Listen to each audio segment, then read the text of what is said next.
Hello friends, dynamic batch में हम एक छोटा सा टॉपिक उठा रहे हैं जिससे आप ये समझ पाएं कि ये बैच किस तरीके का है।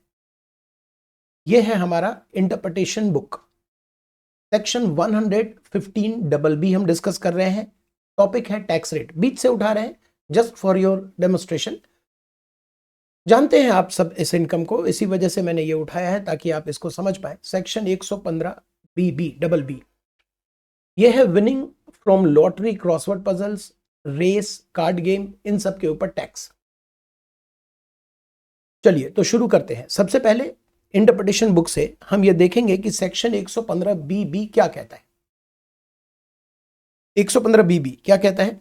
Where the total income of SSC includes any income by way of winning from any lottery, crossword puzzle, race including horse race. क्या मतलब हुआ? मतलब हुआ race including horse race. Horse race भी आएगा और इसके अलावा दूसरे रेस, एग्जांपल ले लेते हैं कैमल रेस भी आएगा एग्जांपल के तौर पर। ब्रैकेट में लिखा है not being income from the activity of owning maintaining race horses. आपको पहचान होगी जब हम सेट ऑफ चैप्टर पढ़ेंगे, और आपने पढ़ा भी होगा सेट ऑफ चैप्टर, तो वहां पर एक OMRH आता है कंसेप्ट। OMRH एक कंसेप्ट आता है OMRH, जिसे हम IFOS में टैक्सेबल करते हैं, और इसके लॉस को सिर्फ 4 साल कैरी फॉरवर्ड करने मिलता है, और इसके लॉस को किसी और सोर्स से एडजस्ट करने नहीं मिलता। यह है OMRH। यहां लिखा हुआ है कि जब हम रेस की बात कर रहे हैं तो कहीं आप कंफ्यूजन में OMRH ना ले लें। यानी OMRH की इनकम अगर आपकी आ रही है, भाई ये तो मैंने बात किया लॉस आ रहा है तो इसे आप किसी और हेड से, किसी और सोर्स से एडजस्ट नहीं कर सकते।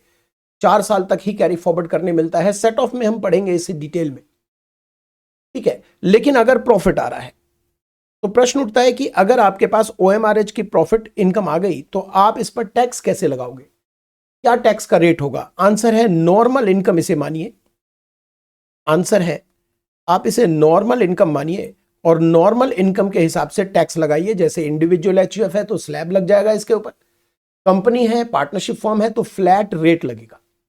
ये नॉर्मल इनकम है और ये स्पेशल इनकम है। स्पेशल इनकम और नॉर्मल इनकम को भी हमने डिटेल में डिस्कस किया है।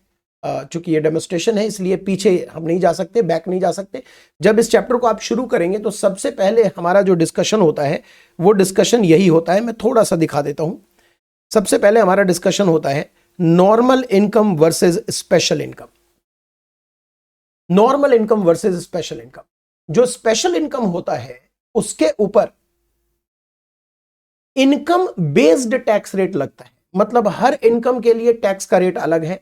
फिर आप एसएससी कोई भी हो चलेगा, आप इंडिविजुअल है एसएससी, आप HUF हैं, आप कंपनी है, आप पार्टनरशिप फर्म है, आप एसएससी कोई भी हैं, अगर ये वाली इनकम है तो टैक्स रेट ये होगा। इसे कहते हैं इनकम बेस्ड टैक्स रेट। ये स्पेशल इनकम के लिए होता है, स्पेशल इनकम के लिए।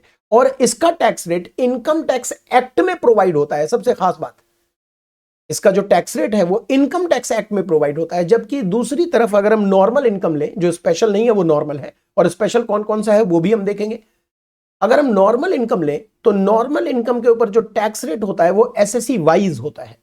इंडिविजुअल HUF के लिए टैक्स का रेट अलग होगा, पार्टनरशिप फर्म के लिए अलग होगा, कंपनी के लिए अलग होगा। इवन इंडिविजुअल HUF में भी HUF के लिए अलग है। इंडिविजुअल में age wise, residential status wise calculate किया हुआ है टैक्स रेट अलग अलग। और यह tax rate income tax act में नहीं है, यह टैक्स रेट फाइनेंस एक्ट में होता है।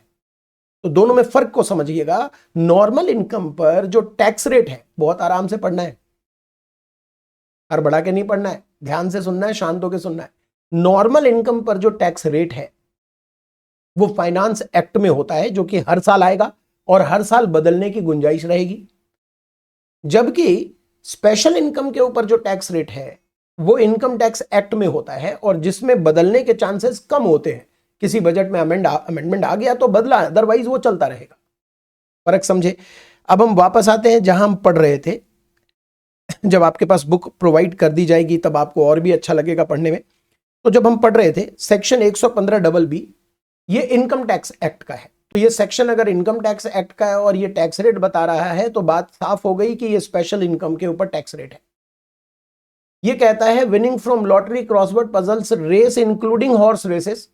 वजन डालना है इस बात पर, इंक्लूडिंग हॉर्स रेसेस, बताऊंगा क्यों। लेकिन ब्रैकेट में इन्होंने क्लैरिफाई किया कि OMRH मत मानिए, OMRH इज सेपरेट इनकम, वो नॉर्मल इनकम है, उसका टैक्स रेट अलग होता है। और कार्ड गेम और other game of any sort from gambling, betting of any form और नेचर व्हाटसोएवर। इन्होंने डिटेल में डिस्कशन कर दिया कि ये सारी इनकम है। आपको मालूम होना चाहिए, बेसिक कंसेप्ट आपने पढ़ा हो अगर, कि इनकम की परिभाषा दी गई है कहां पर। इनकम की परिभाषा दी गई है सेक्शन 224 में, जहां पर अगर हम 224 हम देखें, ये आप बुक के ऊपर टेंशन मत लो, आप बस ये देखो कि हम पढ़ कैसे रहे। 224 में अगर हम सब क्लॉज 9 पढ़ते हैं तो वहां इनकम डिफाइन है, any winning from lottery, crossword puzzle, race including horse races, card game, other game, वो सारी इनकम वहीं से कॉपी पेस्ट है। 115BB और ये दोनों सेम है। तो फिर यहां क्यों लेकर आए सर आप? यहां पर हमें देखना है एक्सप्लेनेशन, यहां पर हमें देखना है एक्सप्लेनेशन। और एक्सप्लेनेशन में क्या देखना है? नंबर 2 क्या कहता है जरा देखिएगा। कार्ड गेम और other game of any sort include any game show, include any game show, entertainment programme on TV channel, TV या electronic media, electronic mode, in which public compete to win prizes और any similar game, इससे related इस तरह के कोई भी similar game. अगर हम उदाहरण लेंगे तो केबीसी आ जाएगा यहां पर, अगर हम उदाहरण लेंगे तो डांस इंडिया डांस आ जाएगा यहां पर। तो ये शोज जो होते हैं एंटरटेनमेंट के लिए, जहां पर पब्लिक पार्टिसिपेट करती है, पब्लिक जीतती है, ये गेम शो भी सेक्शन 224(9) में ही डाल दिया गया है। और 224(9) से ही कनेक्ट किया, 224(9) से ही कनेक्ट किया है सेक्शन 115BB। तो सेक्शन 115BB में क्या डांस इंडिया डांस और बिग बॉस और केबीसी जैसे प्रोग्राम भी आ जाएंगे, उसका विनिंग भी आ जाएगा, यस वो भी आ जाएगा। ठीक है, तो कौन सी इनकम है? सबसे पहले ऊपर लिखा हुआ है, where total income of SSC includes such kind of income, then income tax shall be aggregate of. यहां पर हमें समझ नहीं आ रहा साहब कि ये अग्रीगेट ऑफ, बस तो आ रहा है, मतलब हम आपकी तरफ से सोचकर बोल रहे हैं कि ये अग्रीगेट क्यों लिखा हुआ है। सीधा सीधा बोलो ना, 30% टैक्स आएगा। जब भी कभी स्पेशल इनकम के ऊपर टैक्स रेट बताया जाता है तो वो सिर्फ स्पेशल पर नहीं बताया जाता, वो कहते हैं कि हम आपको बता रहे हैं कि अगर किसी एसएससी के टोटल इनकम में ये वाली लॉटरी इनकम शामिल है, मैं इसमें लॉटरी ले रहा हूं, वर्ड एक वर्ड ले रहा हूं ताकि आप कमांड कर सके कंसेप्ट पर। Total income of SSC, in SSC की टोटल इनकम में अगर लॉटरी इनकम शामिल है, अगर लॉटरी इनकम शामिल है, तो उस एसएससी का जो टैक्स लगेगा लॉटरी इनकम पर नहीं, वो कह रहे टोटल टैक्स क्या कैसे लगेगा। नंबर 1, लॉटरी इनकम पर 30% लगेगा। नंबर 1 में लिखा हुआ है amount of any income tax calculated on income by way of lottery वगैरह वगैरह वगैरह, 30% लगेगा। And income tax and the amount of income tax with which SSC would have chargeable had his total income being reduced by the amount of income referred in clause 1, यानी clause 1 में जो lottery income है उसे हटाने के बाद जो उसकी इनकम बनेगी उसमें जितना उसका टैक्स बनना चाहिए था वैसे निकालिए। तो फिर लिखा क्यों? लॉ मेकर है, वो तो पूरी बात लिखेंगे। तो लॉ मेकर ने यह लिखा कि अगर एक व्यक्ति की टोटल इनकम में लॉटरी इनकम शामिल है, मैं थोड़ा थोड़ा शॉर्ट कर रहा हूं, लॉटरी इनकम शामिल है, तो उस व्यक्ति की टोटल टैक्स कैसे निकाली जाएगी? लॉटरी पर 30% और लॉटरी को छोड़कर बाकी इनकम पर जैसे निकलता है वैसे निकाली जाएगी। तो यहां से क्रक्स हमने सिर्फ एक ही चीज उठाई, लॉटरी इनकम पर 30%, और बाकी पर देख लो, बाकी पर तुम देख लो जैसे निकलता है। एक्सप्लेनेशन में लिखा हुआ है कि हॉर्स रेस की परिभाषा आप सेक्शन 74A में जाकर देख लीजिएगा। जो हॉर्स रेस है उसकी परिभाषा, ये 74A यही है जो OMRH को डील करता है। वहां पर हॉर्स रेस भी डिफाइन किया हुआ है, सेक्शन 115 बी। बस इतना ही है। तो क्या हमारा काम कंप्लीट हुआ? अरे नहीं साहब, कैसी बात कर रहे हैं।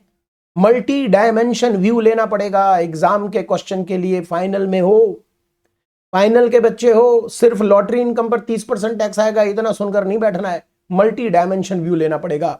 क्या? पहला प्रश्न ये उठता है कि क्या इस लॉटरी की इनकम को कोई डिडक्शन हम देंगे, कोई खर्चा लेस करने देंगे? सर हमने रटा हुआ है, नहीं देंगे। रटा हुआ है दैट इज ओके, लेकिन आपको कैसे पता नहीं देंगे? हम तो जीरो लेवल पे मानकर चल रहे हैं ना। हमारा जो प्रोसेस है, हमारा जो सफर है इस बैच का, वो है 0 to हीरो। तो आप 0 से चलेंगे और हीरो तक पहुंचाया जाएगा आपको। हाँ, तो चलते हैं वापस। सबसे पहले अब हमें यह भी देखना पड़ेगा कि इस आमदनी को हम किस हेड में क्लासिफाई करें। किस हेड में?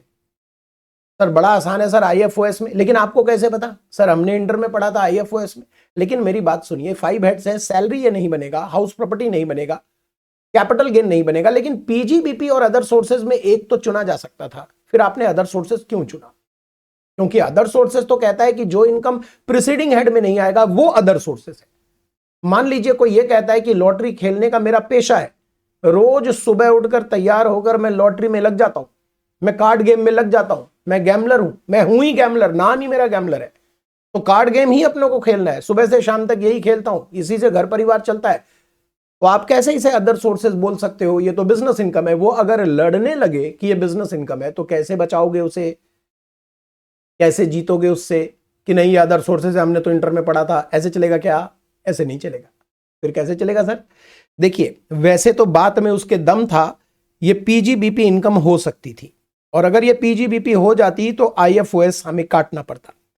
लेकिन हुआ यह है कि जब हम आईएफओएस में जाते हैं तो हमें आईएफओएस में जो चार्ज सेक्शन मिलता है, यानी चार्जिंग, यानी जो बताता है कि इनकम किस हेड में होगा, अदर सोर्सेज का जो चार्ज है वो 2 हिस्सों में बटा है, सबसेक्शन 1 सबसेक्शन 2, 56(1) 56(2). 56(1) में लिखा हुआ है जो प्रीसीडिंग हेड में नहीं आएगी इनकम वो अदर सोर्सेज है, लेकिन 56(2) कहता है स्पेसिफिक इनकम। लिस्ट देता है 56(2) कि कुछ इनकम हम बता दे रहे हैं, हाथ मत लगाना, ये सिर्फ आईएफओएस है।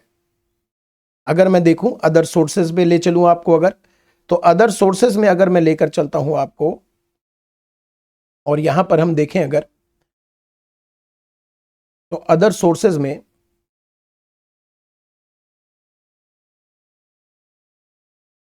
छप्पन 2 में लिखा हुआ है कि निम्नलिखित इनकम, सिर्फ अदर सोर्सेज है, और दिमाग नहीं खराब कीजिए, लिखा हुआ है शैल बी चार्ज्ड, लिखा हुआ है shall be chargeable under IFOS.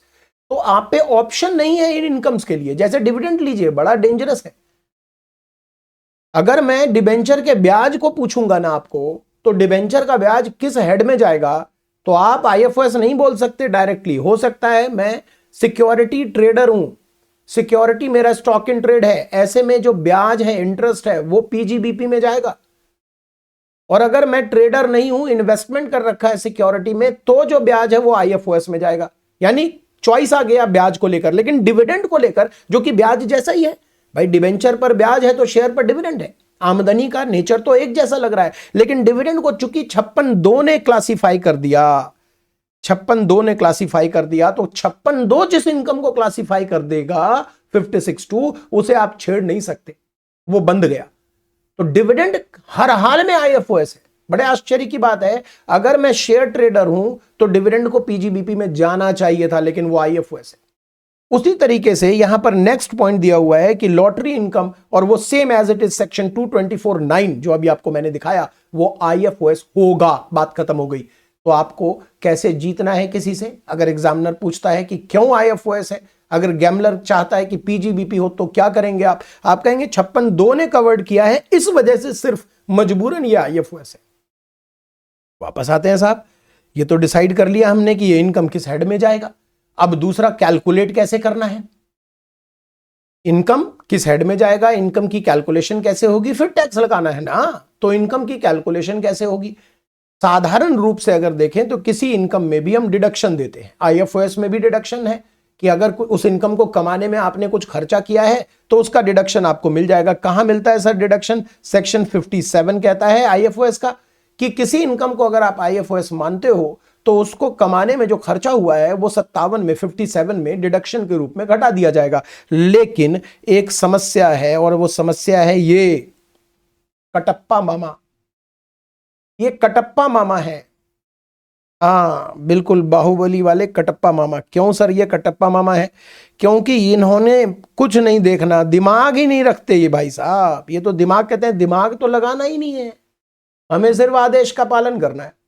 और आदेश ये है 58(4) में लिखा हुआ है, ये आदेश है, no deduction in respect of any expenditure और allowances shall be allowed under any provisions of income tax act. पूरे एक्ट में किसी भी डिडक्शन और अलाउंस को नहीं घटने देंगे in computing the income by way of any winning from lottery, crossword puzzle, race including horse races, card game वगैरह वगैरह वगैरह। ये तो भारी मुसीबत हो गया। और यहां पर उन्होंने क्लैरिफाई किया है कि कहीं आप बेचारे ओएमआरएच को भी दबोच ना ले, कहीं ओएमआरएच भी ना दबोच आ जाए इसी चक्कर में, ओनिंग मेंटेनिंग रेस हॉर्सेस। तो लिखा है provided that nothing contain in this subsection shall apply in computing income of SSC being the owner of horses maintained by him for running in horse races. यानी OMRH की अगर income हो तो उसमें से खर्चा घटता है, लेकिन ओएमआरएच को हटा दीजिए तो बाकी जो हमने बात की income from winning from lottery, crossword puzzles, betting, gambling, इन सब से खर्चा छोड़िए। खर्चा थोड़ा ना लिखा है, खर्चा छोड़िए, कोई अलावेंसेस भी नहीं घटेगा। सर तो वो क्या अनएब्जॉर्ब डेप्रिसिएशन है, कोई लॉस आ रहा है तो यहां से, अरे कुछ नहीं कुछ नहीं कुछ नहीं, पूरे एक्ट में मना कर दिया भाई साहब। पूरे एक्ट में जो कुछ भी अलावेंसेस पॉसिबल था, लॉस भी एक अलावेंस होता है जिसको आप सेट ऑफ करते हो, नहीं पॉसिबल है, नहीं घटेगा। यहां तक कि जो मैक्सिमम एग्जम्पशन लिमिट हमें मिलती है, जो 2.5 लाख रुपए की मैक्सिमम एग्जम्पशन लिमिट हमें दी गई है, वो भी इनको नहीं मिलती, वो भी इसको नहीं मिलती। यानी लॉटरी अगर 90,000 आप जीतते हो तो 90,000 पर सीधा 30% का टैक्स आ जाएगा। ओके, तो किस हेड में जाएगा? आईएफओएस में जाएगा। कौन सी इनकम है? तो ये वाली इनकम है, डिडक्शन समझ ही गए। टैक्स का रेट क्या होगा ये भी आप समझ गए। अब अगर इसे हम नोटिंग करेंगे तो समय खराब हो जाएगा साहब। इसे हम अगर बुक से पढ़ेंगे तो और समय खराब हो जाएगा, बार बार कितना रटेंगे। इंटरप्रिटेशन सीखना था वो तो सीख लिया। अगर आप प्रोफेशनल बनोगे तो आपके पास हर साल की किताबें आएंगी इनकम टैक्स एक्ट की, वो देखकर आप समझ सकते हो ना, चीजों को इंटरप्रेट करना सीख गए। लेकिन अब हमें एग्जाम पास करना है, तो एग्जाम पास करने के लिए ये दिया है ना, ये दवाई है ना एग्जाम पास करने के लिए। बस इतने में सिमट जाएगा। और आपने भले ही इसमें समय लगा दिया हो 15-20 मिनट, 15-20 मिनट लगा दिया हो, लेकिन जब आप इसको रिवाइज करोगे तो 2 ही मिनट लगेंगे, 2 ही minute. Winning from lottery, crossword puzzles, race including horse races, card game, other game, any sort वगैरह वगैरह टैक्सेबल कहां हो रहा है? आईएफओएस में। इसको हमने सेक्शन 224(9) से रीड किया है। एक्सप्लेनेशन इसे बताता है कि जो गेम शोज टीवी वगैरह में है, केबीसी, डांस इंडिया डांस वगैरह वगैरह, वो भी इसी के अंदर आएगा। टैक्स का रेट क्या है? 30%। और इस सेक्शन कटप्पा मामा को ना भूलें, इनके तलवार से काट दिया जाता है क्या? कोई भी खर्चा, कोई भी लॉस और एमईएल, ये सब इसको नहीं मिलता। ना इसमें कोई खर्चा घटता है, ना कोई लॉस इसमें सेट ऑफ होगा, और ना ही मैक्सिमम एग्जम्पशन लिमिट जो स्लैब रेट का 2.5 लाख है वो भी इसको नहीं मिलता। ये था हमारा सेक्शन 115(b). पढ़ने में हम समय जरूर लगाएंगे, लेकिन क्रक्स यूं निकल जाएगा और रिवीजन फटाफट हो जाएगा। फिर मिलते हैं।